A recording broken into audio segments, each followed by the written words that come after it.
ओम नमः शिवाय। जय श्री महाकाल। शुक्रवार का विशेष दिन आ गया है और ये दिन समर्पित होता है माता लक्ष्मी जी को। तो आज के इस उपाय में आपको इस प्रकार से बेल का पत्ता लेना है, चावल के दाने लेने हैं, मतलब कि जो खंडित ना हो, और शिव मंदिर में जाकर शिवलिंग पर ये विशेष उपाय कर लेना है। इस उपाय करने के बाद भगवान भोलेनाथ, माता अशोक सुंदरी जी की असीम कृपा पर होने वाली है।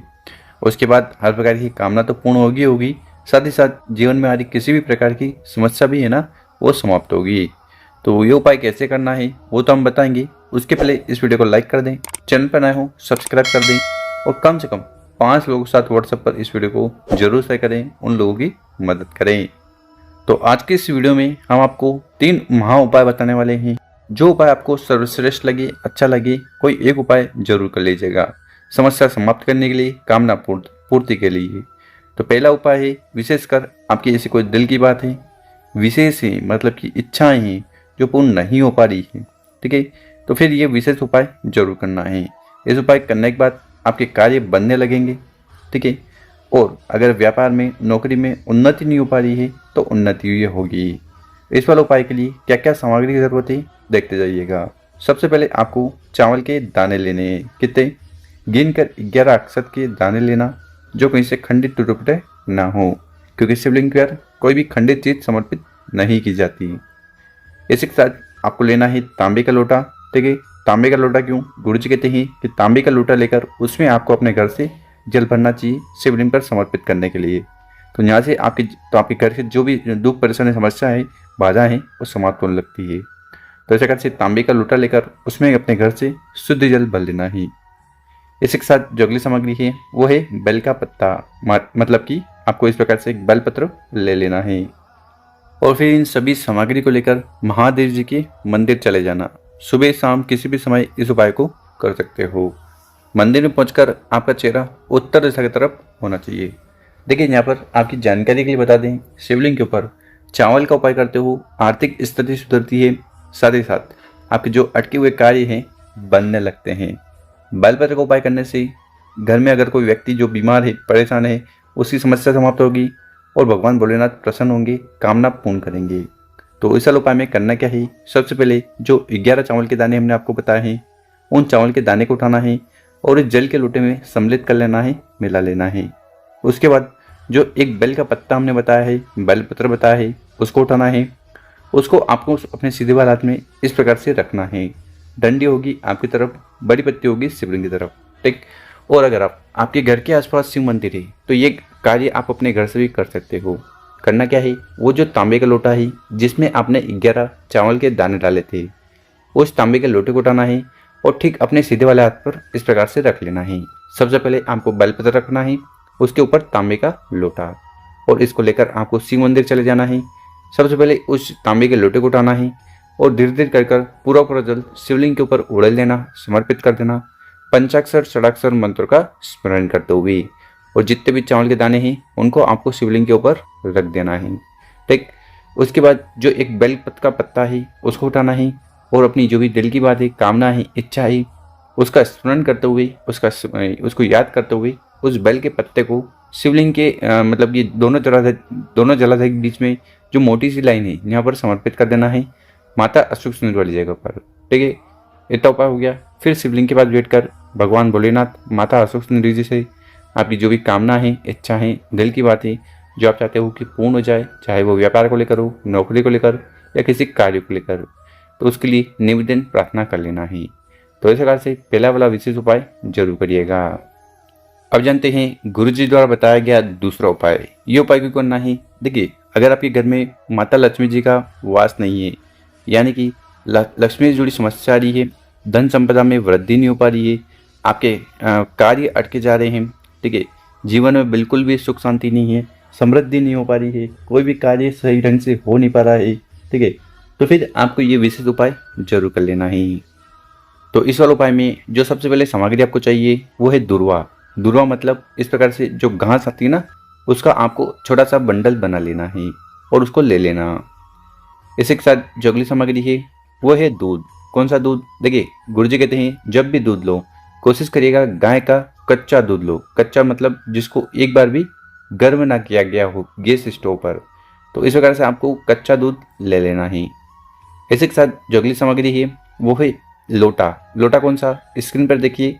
आपको इस प्रकार से स्टील का लोटा लेना है। क्यों, उसका कारण हम बताएंगे। तो इस प्रकार से स्टील का लोटा ले लेना।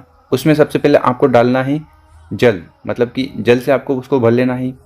उसी के साथ जो दूर्वा हमने आपको बताई थी और दूध बताया था, तो उन दोनों सामग्री को भी आपको इस जल के लोटे में सम्मिलित कर लेना है, मिला लेना है। तो इस प्रकार से ये स्टील का लोटा तैयार कर लेना।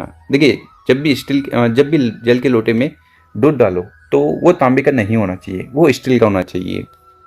और उसके बाद इस उपाय को आपको अपने घर में ही कर लेना है। घर में कहाँ, तो आपके घर में जो भी विष्णु भगवान का स्वरूप हो, ठीक है, चाहे पोस्टर हो, मूर्ति हो, ठीक है, लड्डू गोपाल हो, या कोई भी स्वरूप हो विष्णु भगवान का, उनके समक्ष इस उपाय को करना है। तो इस उपाय में क्या क्या सामग्री की जरूरत है देख लीजिए। सबसे पहले आपको चाहिए एक लकड़ी का पटिया, ठीक है। तो इस प्रकार से लकड़ी का पटिया लेना, कुछ इस प्रकार से दिखता है ना, ठीक है, वो ले लेना। उसके बाद उसके ऊपर आपको जो भी कपड़ा वगैरह बिछाना हो, पीला कपड़ा हो तो पीला कपड़ा, ठीक, और पीला कपड़ा नहीं है तो अगर लाल कपड़ा है तो लाल कपड़ा भी आप बिछा सकते हो, ठीक। इस प्रकार से पटिया तैयार कर लेना। उसके बाद आपको इस प्रकार से मूर्ति रख देनी है। मूर्ति हो तो मूर्ति, या फिर कोई पोस्टर हो तो पोस्टर, ठीक, इस प्रकार से रख दिया। उसके बाद जो भी हार फूल करना हो, जो भी मेवा प्रसाद वगैरह अगरबत्ती लगानी हो वो लगा लीजिएगा, आरती वगैरह कर लीजिएगा विष्णु भगवान की, ठीक। उसके बाद क्या करना है वो देख लीजिए। उसके बाद क्या है, ये जो हमने आपको क्या बताया था, ये एक दुर्वा है और इसमें आपने दूध और जल मिलाए थे, ठीक है। तो आपको इस दुर्वा से उस जल को उठाना है और विष्णु भगवान के स्वरूप के ऊपर, मतलब कि मूर्ति पोस्टर जो भी है उनके ऊपर छिड़कना है। कितनी बार, तो ये कार्य करना है आपको 108 बार। कितनी बार, 108 बार आपको जल को लेकर विष्णु भगवान के ऊपर छिड़कना है। और मंत्र है, और एक मंत्र भी बोलना है। मंत्र है ओम महालक्ष्मी नमः। क्या मंत्र है, ओम महालक्ष्मी नमः। तो इस प्रकार से आपको 108 बार इस जल को विष्णु भगवान के ऊपर छिड़कना है, इस मंत्र का स्मरण करते हुए, ठीक है। जो भी व्यक्ति विशेषकर इस उपाय को शुक्रवार वाले दिन कर लेता है, ठीक है, तो उस व्यक्ति पर माता लक्ष्मी जी की असीम कृपा होती है। उस व्यक्ति के जीवन में सुख शांति समृद्धि आने लगती है, माता लक्ष्मी का वास होता है और आर्थिक स्थिति जो खराब चल रही है वो सुधरने लगती है। तो गुरुजी ने माता लक्ष्मी जी को प्रसन्न करने के लिए अचूक उपाय बताया है। शुक्रवार वाले दिन इस उपाय को जरूर कर लीजिएगा। अब जानते हैं गुरुजी द्वारा बताया गया तीसरा उपाय। विशेषकर इस उपाय को क्यों करना है। देखिए, इस उपाय करने के बाद जीवन में आदि किसी भी प्रकार की समस्याएं, बाधाएं, दुख और परेशानियां हैं वो समाप्त होने लगेगी। तो इस वाले उपाय में क्या क्या सामग्री की जरूरत है देखते जाइएगा। सबसे पहले आपको इस प्रकार से दीपक ले लेना है, ठीक है। जलाने के लिए आपको गोल बत्ती लेनी है और घी ले लेना है, ठीक है। यहाँ पर आपका सवाल हो सकता है दीपक कौन सा। देखिए, हम हर बार बताते हैं आप मिट्टी का दीपक भी ले सकते हो, ठीक है। नया मिट्टी का दीपक है तो वो ले लीजिएगा। पर हाँ, मिट्टी के दीपक भी दो तरह के होते हैं। एक होता है तेल का दिया, दूसरा होता है घी का दिया, ठीक। तो तेल के दिए में आपको घी की बाती नहीं डालनी है और घी के दिए में तेल की बाती नहीं डालनी है, इस बात का स्मरण रखना। इसी के साथ जो दूसरा दिया है वो है आटे के दीपक, ठीक है। तो आटे के दीपक भी आप बना सकते हो। पर हाँ, अगर आप आटे के दीपक बना रहे हो तो आप इस प्रकार से गोल बनाओगे, उसमें कंगूरा मतलब कि जो बत्ती रखने का स्थान है वो नहीं बनाना है। तो आटे के दीपक गोल होना चाहिए। तो इस प्रकार से आपको एक गोल बत्ती का घी का दीपक तैयार कर लेना है। और फिर इस दीपक को लेकर आपको चले जाना है बेल के पेड़ के नीचे, मतलब कि बेल पत्र के पेड़ के नीचे। कब, शाम के समय, क्योंकि इस समय माता पार्वती जी और भगवान भोलेनाथ और माता लक्ष्मी जी का वास होता है। तो वहाँ पर आपको चले जाना है बेल के पेड़ के नीचे और उस दीपक को रखकर प्रज्वलित कर देना ही, जला देना है। ओम नमः शिवाय, श्री शिव नमस्तुभ्यम, साथ ही साथ ओम महालक्ष्मी नमो, ओम शुक्र देवता नमो, इन सभी का स्मरण करते हुए, ठीक है। इसी के साथ आपको एक और कार्य करना है। वो कार्य क्या है, आपको महामृत्युंजय, क्या है, महामृत्युंजय जो मंत्र है उसका स्मरण करना है। तो महामृत्युंजय मंत्र कुछ इस प्रकार है। ओम त्र्यंबकम यजामहे सुगंधिम पुष्टिवर्धनम उर्वारुकमेव बंधना मृत्युर्मोक्षी मामृतात्। ओम त्र्यंबकम यजामहे सुगंधिम पुष्टिवर्धनम उर्वारुकमेव वंदना मृत्युर्मोक्षी माम प्रदात।